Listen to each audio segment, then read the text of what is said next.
Thank you. So, hey, this lesson, oh goodness, I should have a map also, but we'll be okay. I'll describe the map. So today's lesson is about chapter 27, and chapter 27 only covers 6 years, 1946 to 1952.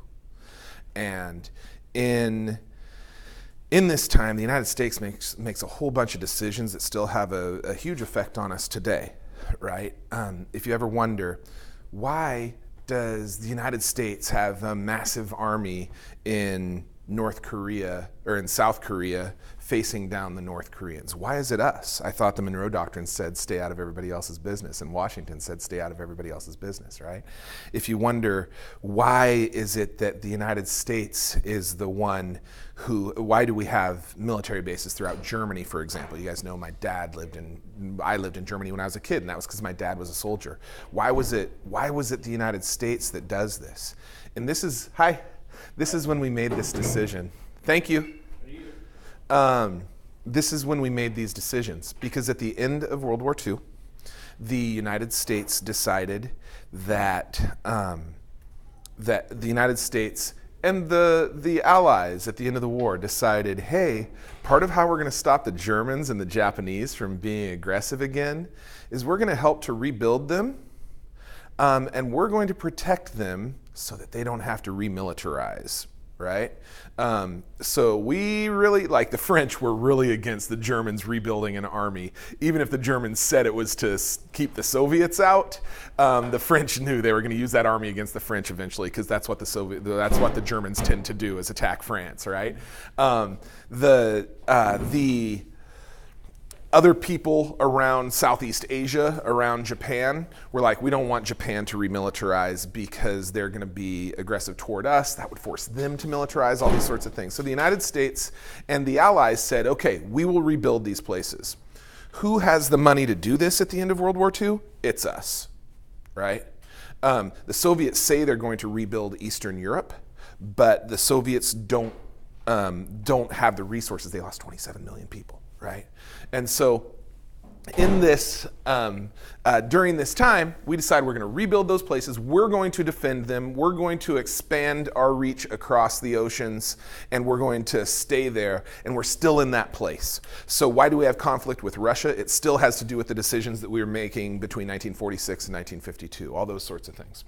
So this period is called the Cold War. You learned about this in global studies, Annika. Annika, you would not be rude if you decided to do other homework while I'm doing this, because that's your choice. So, okay, so don't feel like you have to be the polite listener. Okay, should I talk to you or should I do my thing? I'm gonna listen. Okay, cool, good deal. So the Cold War, this is evidence that you were being a bad kid and skipping the college presentations, Annika. Do you remember why it's a Cold War? Okay, very good. The Soviets and the United States didn't actually fight, but there was a lot of preparing to fight. There was fighting going on, right? We fought a war in Vietnam that was very much part of the Cold War. We fought a war in Korea that was very much part of the Cold War. The Soviets fought in Afghanistan. But there was never that war between the United States and the Soviet Union. I'm going to back away from, I'm just going to go through this vocabulary real fast. I'm doing the short version of this, all right? The dividing line, you should look up a map of the Cold War, and there's probably a map like that in the chapter, and I can't remember what page it's on. But there's a dividing line between the Soviet-controlled Eastern Europe and the American-allied Western Europe. And that dividing line is described as an Iron Curtain by Winston Churchill. What happened after the war was, because the United States said, we're going to defend Western Europe, the Soviets also said, we're going to defend Eastern Europe. And we ended up in this showdown. Remember that in World War II, the Soviets lost 27 million people. And the Soviets realized that in 1940, Hitler had attacked them through Poland. In 1914, the Germans attacked Russia through Poland. In 1812, the French attacked Russia through Poland, right? So the Soviets were like, hey, maybe we should leave soldiers in Eastern Europe on their western boundary so that these European armies can't march into to the Soviet Union and kill a bunch of people, right? So they left their soldiers in Eastern Europe. To the Americans, this looked threatening. They thought that this was an aggressive act meant to be more able to attack Western Europe. But the Soviets were like, why are you leaving your armies there? And it's one of those things, it's almost like, why do you have your gun out? Well, I have my gun out because you have your gun out, and so forth, and it becomes this standoff. The dividing line was called an Iron Curtain by Winston Churchill. It's important to understand that this was neither iron nor a curtain. In the same way that the Underground Railroad was neither underground nor a railroad, the Iron Curtain was the border between the two. So it was fortified and those sorts of things. You couldn't just cross at will, in the same way that the United States border with Mexico is not one giant curtain or one giant wall, yet it's hard to get across.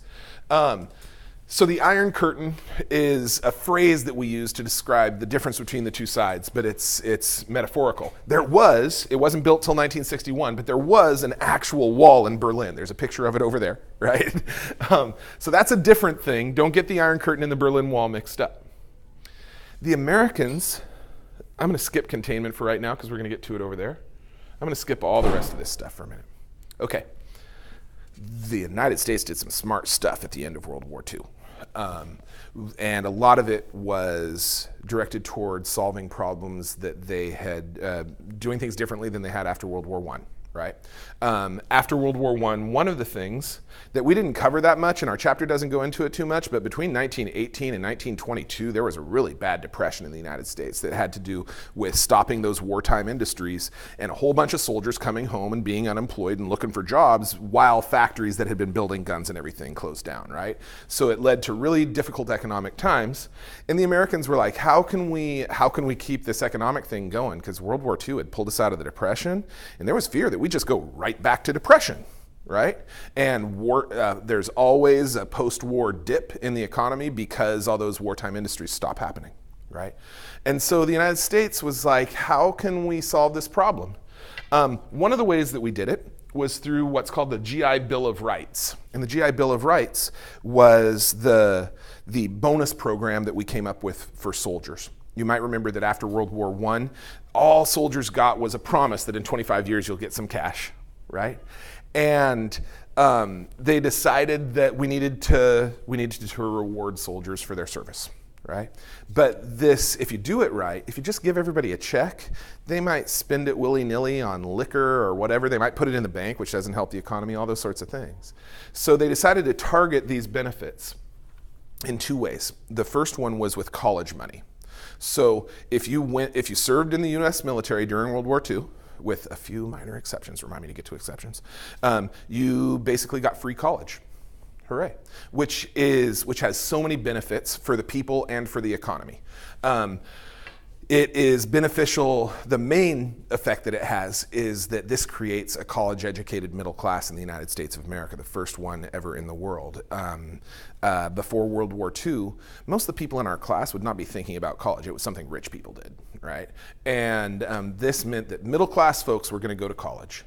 It also meant that some of those soldiers who came home were not going to be looking for full-time jobs, because they were going to be students, right? And they might work some on the side or something like that. They might work and go to school, but some of them were going to be full-time students, which eased the reintegration of those, I think it was 8 million people in uniform at the end of World War II, right? And so some of them weren't looking for jobs, which meant the unemployment rate wasn't as high, right? So that's all really smart, and it provides the United States became the best educated nation on earth, and so we had this really highly educated workforce that made us more efficient and all those sorts of things, right? That's pretty smart, isn't it? Yeah.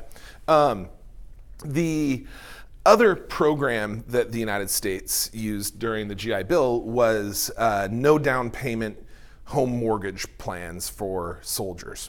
So especially back then, most mortgages required a 20% down payment. So that meant if you were going to buy a nice house then was $10,000, right? And so that meant to buy that $10,000 house, you'd have to pay $2,000 down payment, and then you'd take out a mortgage to pay the rest of the $8,000. That way, that covers the bank, because if you just buy the house, make the down payment, and then you can't make any mortgage payments because you're unemployed or whatever, the bank can sell the house, and the house is still worth more than the 80% that they loaned on it. Does that make sense mathematically? What the government did for soldiers was they guaranteed the mortgages so there didn't have to be a down payment. This, for people who aren't wealthy, it's the down payment that stops people from buying houses. In the same way that for renters, sometimes it's the first and last. They make you pay the first and last month's rent so that you've got a little money in the system so you won't run away on your rent, right? But that's a big chunk of money that you have to put down up front, and that impedes some people from getting a place to live. And so here, soldiers without any down payment were able to buy a house. So all they had to really have was a job to pay that mortgage. Is that, you follow that? This is brilliant for a lot of reasons. One is if you have, you can see Blue Bee in today's Which Came First is a picture of Levittown. That's a housing area that's in the video that I will link to on my teacher page.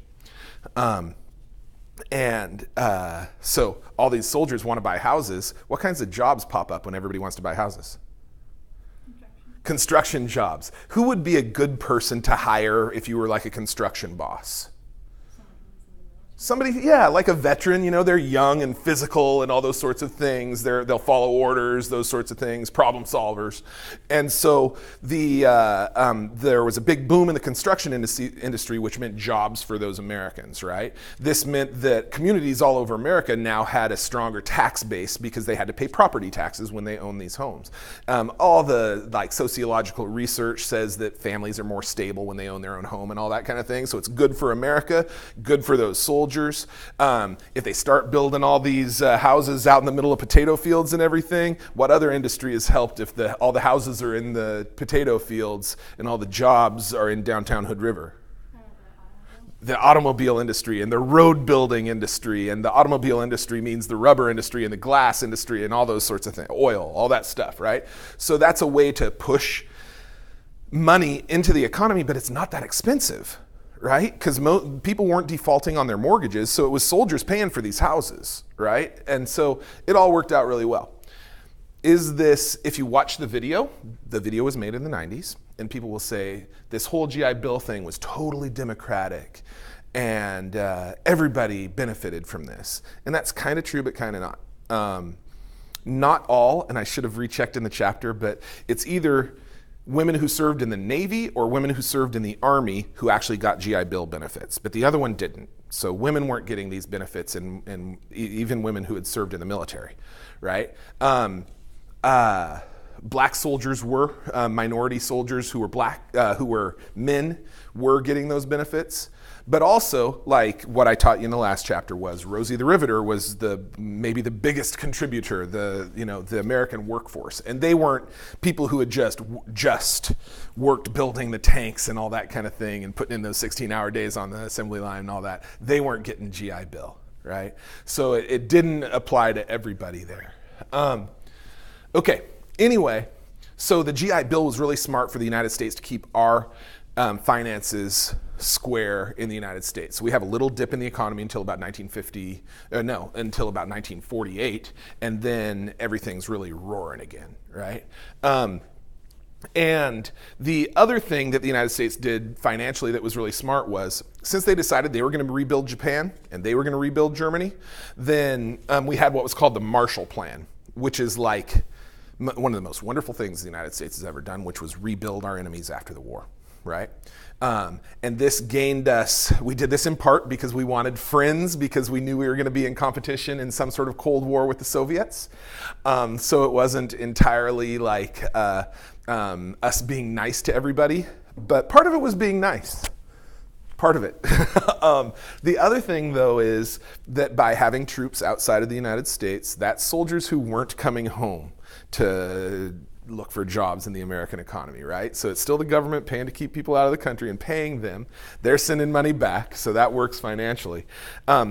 We also, in the rebuilding of European nations and of Japan, actually the European nations was called the Marshall Plan. We did something similar in Japan. It didn't have a fancy name like that. But Those bulldozers that they were using to rebuild German roads were American-made bulldozers, right? So those factories that had been making tanks and heavy machinery for war were now able to be turned over, and they were selling that equipment to the United States government to be used through these foreign programs. And so the Marshall Plan, again, is a way to keep pushing money into the economy, because the economy had been going well while we were on a wartime footing, and we kind of simulated to a certain extent a wartime footing. The dirty little secret is we've really been on a wartime footing ever since, right? We've never brought all those soldiers home. We've continued to spend as though we're at war. We spent so much money on the military, and this has, like, part of the reason real estate prices are so high in Hood River is because the United States government spends a bunch of money on drone aircraft, and the people who make drone aircraft hire highly trained and wealthy engineers to work it in situ in Hood River, which drives up real estate prices. And I'm happy to have those people here and everything, but you know what I mean? So our continued warfare has a major effect on the Hood River economy. Think for a second, if Greg Walden, our local representative, said, hey, we're spending too much money on the military. I think we need to cut down on some military programs. And other Congress people said, yeah, we spend too much money on drone aircraft. Let's cut the drone aircraft budget. Do you think that Greg Walden is going to be down for that? I don't think so, because his constituents, like, our economy is largely based on military spending, right? And that's true all over America. Yeah, I shouldn't whisper, I got a microphone on. I wonder if the microphone's working. I think it is. Yeah. Okay. Anyway, so the GI Bill and the Marshall Plan really have a positive effect on it's kind of the right thing to do, I think. I think it's nice to, like, reward soldiers, and those soldiers, it's not like they're given stuff. It's just like, here are the keys to a good life. Like, we're going to help you buy a house. We're going to help you get an education, and that's the start to a nice life. And we also make good decisions about helping our neighbors around the world, which has created peaceful, democratic relationships with the Germans and with the Japanese, who, especially the Germans, have traditionally been a little bit belligerent, right? And so they've really changed their ways, and partially it's because of decisions we made during this time.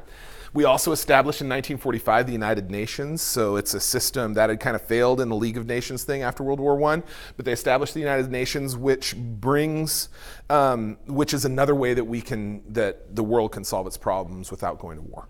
Right? So they're setting the stage for avoiding World War III. Eventually, Harry Truman throws American foreign policy for a loop and gives the Truman Doctrine. And the Truman Doctrine you remember the Monroe Doctrine? That's the last doctrine we had. Like, we had the Roosevelt corollary to the Monroe Doctrine, and these all said, hey, here are the places we're not going to fight, here's why we will fight, right? George Washington's farewell address had said, let's stay out of European entanglements, all those sorts of things. Harry Truman said, in order to contain the spread of communism, we will fight to stop armed minorities, what he meant was communists, from taking over nations around the world. And this Truman Doctrine basically says that we are going to, it becomes codified in NSC 68, which established containment as U.S. policy, but it really comes from Truman saying, we'll fight to stop communism anywhere. So this is why in 1950, North Korea attacked South Korea to spread communism throughout the Korean Peninsula, and the United States is like, nope, we're going to go fight. Right? This is why in Vietnam we decided to stick our noses in the middle of a civil war, because we didn't want the spread of communism. This is part of why we did some nasty things like help get rid of a democratically elected socialist leader in Iran and one in Guatemala in the 1950s. We were like, no, we're not going to let these things spread in other parts of the world. So we start doing stuff around the world with our spy agencies and sometimes with our military. This is all Truman Doctrine, and you see how that kind of goes totally against what the United States have been doing up to then? And the way I described it, like, war's not a good thing. It really wasn't good to overthrow democratically elected leaders. But the idea is we're going to stop the spread of stuff over there so it doesn't get to our doors, is the idea. And it all comes under the heading of containment. I'm going to skip McCarthyism and the Red Scare for a second. And I'm going to, no. Yeah. The next chapter really has a bunch of civil rights stuff in it. The one big civil rights event that happened, actually the two, Jackie Robinson breaks into the big leagues in 1947, and Harry Truman desegregates the United States military. And the rest of the federal government also, but the biggest deal was the military. And there's a cool little, I know not everybody reads little brown sections in the book, but there's a cool thing with some letters from soldiers about desegregating the military. And it reminds us that it's one thing to like work at rose hours and work with people of different races. Hi, I'm tied up here, so you need to come to me and hand me that thing if that's okay. My class went away, so I'm recording so they can watch it at home. Thank you. Hey, Camille is at this thing. Do you know Camille Bouchard? Yeah. Okay. There's a junior meeting down there with a bunch of colleges and stuff, and that's where she is. Can you go look around down there? Yeah. Thank you. So it's one thing to work at rose hours with people of different races. It's different if you're in the Army and you're sleeping in the same tent and you're showering in the same place and all those sort. It's a very up close and personal sort of thing. A lot of white folks were like, I won't drink from a cup that a black person has ever put their lips on and stuff like that. And at this time, a lot of Americans served in the military. So this was a way that a lot of Americans got introduced to black people. And a lot of black people got introduced to white people. Also, the military is more of a meritocracy than the rest of society. And so this was a place where like a black person from the South who was suffering through Jim Crow could say, I'm going to go be in the military and I'll get promoted if I do my job well. You know what I mean? The military has generally been at the front end of civil rights based on race, not so much rights for women, certainly not so much rights for gay folks, but based on race, they've been real leaders. In 1949, we signed the Nato treaty. NATO is the North Atlantic Treaty Organization. Do you know what NATO is? Can you tell me what NATO is? No? Okay. It's a treaty, and it is a whole bunch of North Atlantic nations, including Great Britain, West Germany at the time, France, eventually Spain as a member, Italy, Turkey, Greece, and the United States and Canada, and I probably missed some, join into an organization, and they say, if any of us get attacked, it's like we're all attacked, so we'll all fight, right? And this is a way to defend Western Europe, largely, from the Soviet menace. We're scared of the Soviets attacking. This is why I lived in Germany when I was little, right? Because my dad was a member of the United States military, which had signed this treaty to help defend Germany in case the Czechoslovakians came over the border. We lived like 15 miles from the Czech border, right? And so this NATO is exactly the kind of thing I always say is a stupid idea. Just personally, this is exactly the kind of thing that George Washington was like, no, why should George Washington didn't want us getting sucked into some war with Russia because Russia had a problem with Italy, right? Europe's been having those wars forever, right? It turned out NATO really did a good job. Like NATO still exists and its current activities are a little odd, but they signed this treaty in 1949. There's all kinds of conflict, Berlin Wall, missile crises, and all that kind of stuff. And in the NATO treaty, it says if any of us are attacked, we're all attacked, so we'll all fight to defend that one member. Do you know what the first attack on a NATO nation was after 1949? It was September 11th. Yeah, like there was no fighting in Europe during this time. Like Europe's always at war with itself. And so somehow, even though I really don't like these sorts of organizations and have real problems with it, NATO's been really successful in making a more peaceful world. Yeah. Okay. While we are building NATO, the China turns communist, a fifth of the world's population, and Americans are like, oh, the red. You'd see these maps. I guess they wouldn't be red because TV was black and white back then, but they'd show like the spreading of communism, and everybody's like, oh no, the communists are going to take over. Karl Marx wrote, he's the guy who came up with the idea of communism, that it should be a global struggle, and the Soviet Union had said, yeah, we want communism to be a whole world thing. And so people were concerned that the Soviets were trying to take over everywhere. Within the United States, this fear turns into McCarthyism, which is also the Red Scare. So there's a picture over there of a guy with a stick kind of doing what I'm doing. You see that guy? He's pointing at Oregon and saying, there are all kinds of communists here. That's Senator Joseph McCarthy, and he gained a bunch of power in the United States Senate by making Americans afraid of communists. And they were like, you got to be careful. All the college professors, they're communists. And all the, you got to watch out because Hollywood is filled with communists and all these sorts of things. So they had these hearings to find communists. They very rarely found a whole lot of communists, but it had a whole lot of people scared about communists. There certainly were Americans who were communists. Most of those communists were not actively trying to work on the behalf of the Soviet Union. They were like, hey, I think the world ought to share. During the Depression, a lot of people were like, our economic system is messed up. We got to make some major changes, right? And some of them went to communism. This turns into what was described as a witch hunt. I know President Trump uses the phrase witch hunt a lot, but it really does apply. In fact, are you familiar with the Arthur Miller play, The Crucible? No? Okay. It's about the Salem witch trials, but it's supposed to be an allegory for the McCarthy era hearings. Did I explain that well? You get it? And you can see how people would, currently, the president gains political power by trying to make people afraid of Mexicans and immigrants, right? And in some way, and there are immigrants who commit crimes, right? There are those people. In the same way that there were some communists. In both instances, I think it's people trying to gain political power at the expense of the rights of a bunch of people who deserve better. You follow that analogy there? I'm not trying to be a jerk about actually, in this instance, I'm trying to be a jerk about the president because I think the way he speaks about immigrants and Mexican people in particular is inhuman. But yeah, anyway, that's just me. When they want to fire me, they'll use that as evidence that I'm somehow a bad person. Sorry. Anyways, so we had that Nato treaty, and all of a sudden, after the communists take power in China, and we're like, oh no! And they'd been fighting a civil war for 30 years.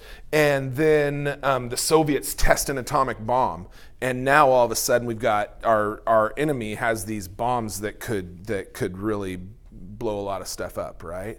And we enter into this nuclear age where our hated enemy has these weapons of mass destruction, and so do we. We get into an arms race with this stuff. In 1950, we start testing nuclear bombs. I still don't fully get the science of all that, but the nuclear bomb that we tested in 1950, says the chapter, it was 100 times more powerful than the bomb we dropped on Hiroshima. And so we keep on making them more and more powerful, and so do the Soviets, and we enter into this arms race that eventually is madness, right?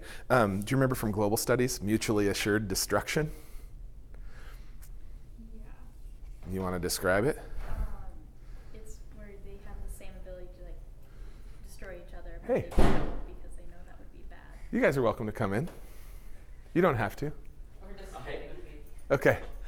Yeah, and so eventually, it's part of what causes us not to have war is that if I launch my missiles at the Soviet Union, then, hi Lily, if I launch my missiles at them, then they're going to launch their missiles at us, and the world's going to be destroyed. And so it's crazy, but we enter into this arms race. Let's see. In 1950, North Korea, the Japanese had taken over Korea prior to World War II. After the war, it was uncertain who was going to have political power in Korea. And so the United Nations decided that they should be split in half until they could have elections, North Korea and South Korea. Communists take power in North Korea, supported by the Chinese and by the Soviets. A I'm going to call a government that was sympathetic to the United States, was established in South Korea. Eventually, the North Koreans decide they're going to fight to take South Korea. And the United States convinces the United Nations that we should all go there to fight to stop this aggression by the North Koreans. We fight a 3-year-long war. We kill over 1 million North Koreans. So if you wonder why the North Koreans don't like us, it goes back to that. And in 1953, they sign a truce, and we still are technically at war with Korea, or with North Korea. Who knew? And so we've just been sitting there with guns pointed at them ever since. But this is the United States saying, we'll fight you, communists. So we're going to contain communism, right? We'll do it all around the world.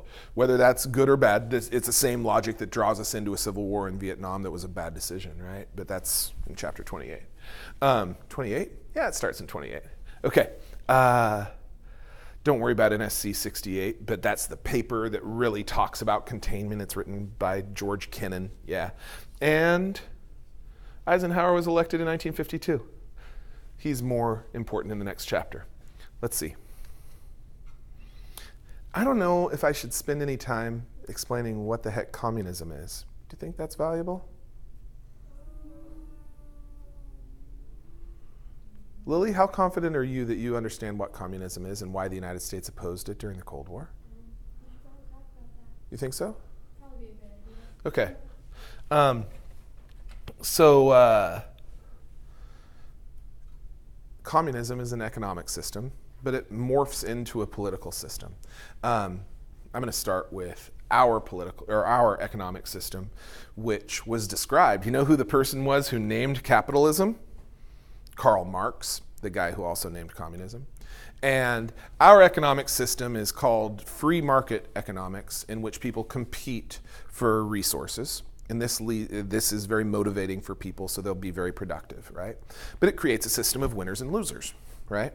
Karl Marx criticized this and said that the people with the wealth had all the advantages, and so it was in their interest to not have capitalism be a way that people can rise up from the lower classes, but that it really works to keep them down, and that it's a tool of class warfare that separates the rich from the poor, and that other tools of society do the same thing, like religion do.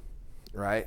And so Marx said that the workers of the world should unite and rise up and take over the means of production, take over the factories. Because those factories, that factory that the lumber mill that my grandfather basically committed his life to in Lebanon, Oregon, my grandfather died a reasonably poor man, right? And whoever owned that lumber mill was really wealthy.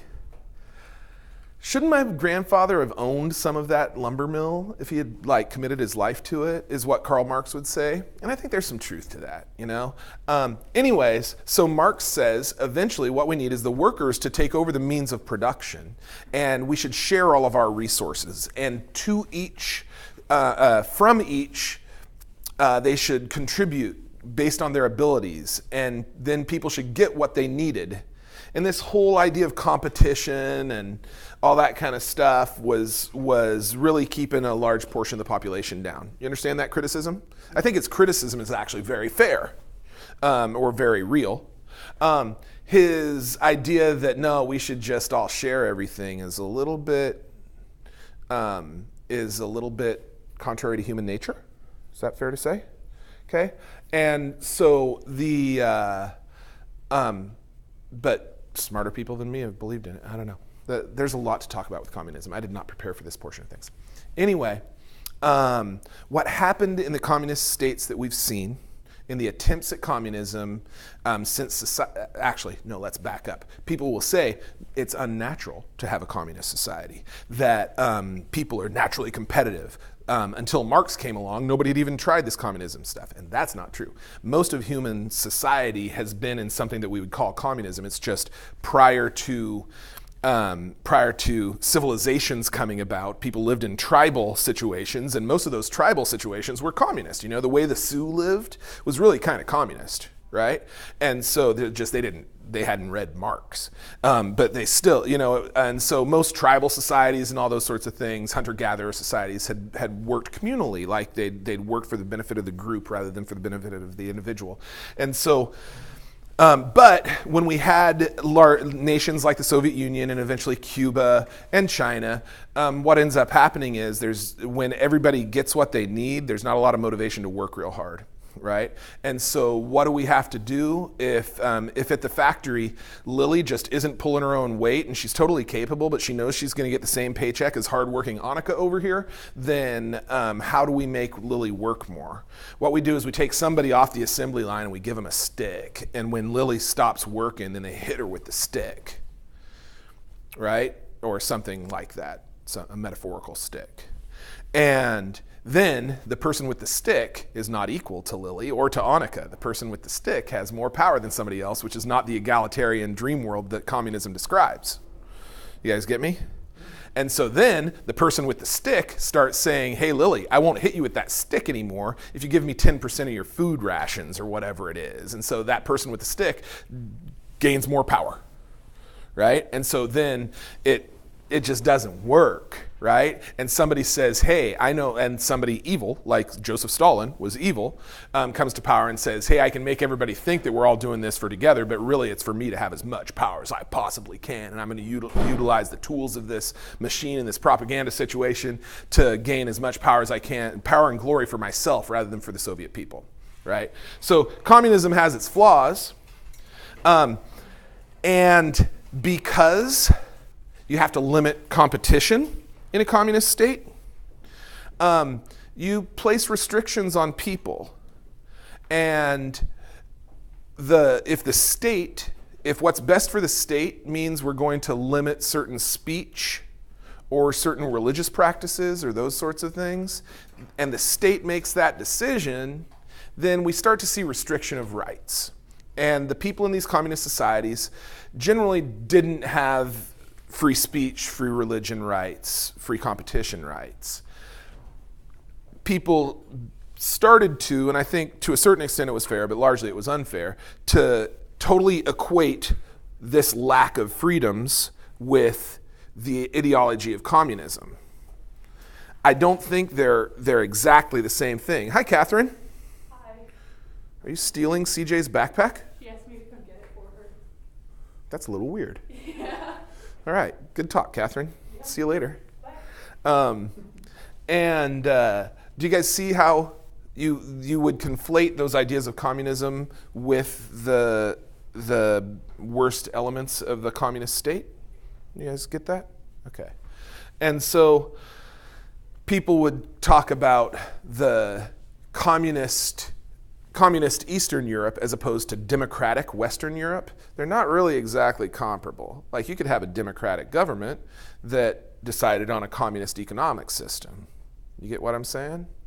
And so they're not exactly apples and oranges, but those are the words that we started to get to. Yes. Can I take a moment for some politics? The idea of capitalism being totally free market, in the same way that if a communist were here, and I'm not a communist. I'm not. I might be a socialist. If a communist were here, a communist would say, no, Dave, the communists never got a chance because they were always in conflict with nations like the United States that wanted to shut communism down, right? And so they never got a chance to really try it. And in some there were a few months during the Spanish Revolution when communism was actually going, right?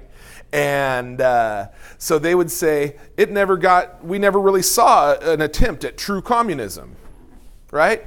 And I'd say, okay, sure, whatever. At the same time, we've never really had true capitalism, because the true capitalism that they describe, a totally free market, is anarchy with no restrictions. And we know that through laissez-faire, this ends up with all kinds of abuses, right? So capitalist states, even the United States, which is the closest thing to laissez-faire of any large economy in the world, there are all kinds of socialist restrictions on monopolies, protections for the unemployed, Social Security insurance, some sort of medical protection that comes from the government for the least powerful among us, right? And so we've never really had capitalism either. And so when politicians say that's socialism and socialism is bad, there's a lot of elements of socialism already in our system, right? My mother-in-law, who will never watch this, will say things like, I sure hope they don't take away my Medicaid or my Medicare so that they can pay for their socialism, and her Medicare is socialism. Yeah, yeah, okay. And like we share those streets out there. That's kind of socialism. Like it'd be stupid if we had to privately build streets. We share snowplows. Actually, I'm going to talk about this some more. I'm sorry. You know what I need like twice a year? I need a backhoe. Like about twice a year. I got some project going on in my yard that I could use a backhoe. And it costs a bunch of money to go rent a backhoe. And I drive around the valley, I drive through orchard land like where you live, and I see backhoes just everywhere. Like Nico and Kathy and your grandparents probably have 10 backhoes. They probably have 4 backhoes, right? And doesn't it seem like in a society like ours, we should just kind of have a backhoe for every neighborhood, and when I need it my 2 days a year, I get to use it, and when Ian needs it for his 2 days a year, he gets to use it? Doesn't that seem better? What's the problem with that?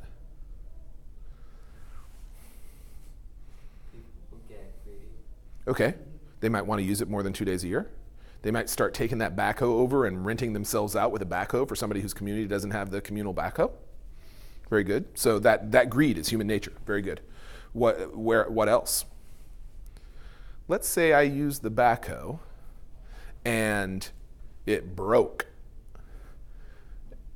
Might I just go park it back in the backhoe slot and say, it seemed fine when I left? Like, wouldn't that backhoe go to crap eventually because nobody's doing the maintenance and everything on the backhoe because none of them own it? So this is part of the problems with socialism, communism, all those sorts of things too. You guys all with me there? Okay, I'm not sure. There won't be any backhoes on the quizzes.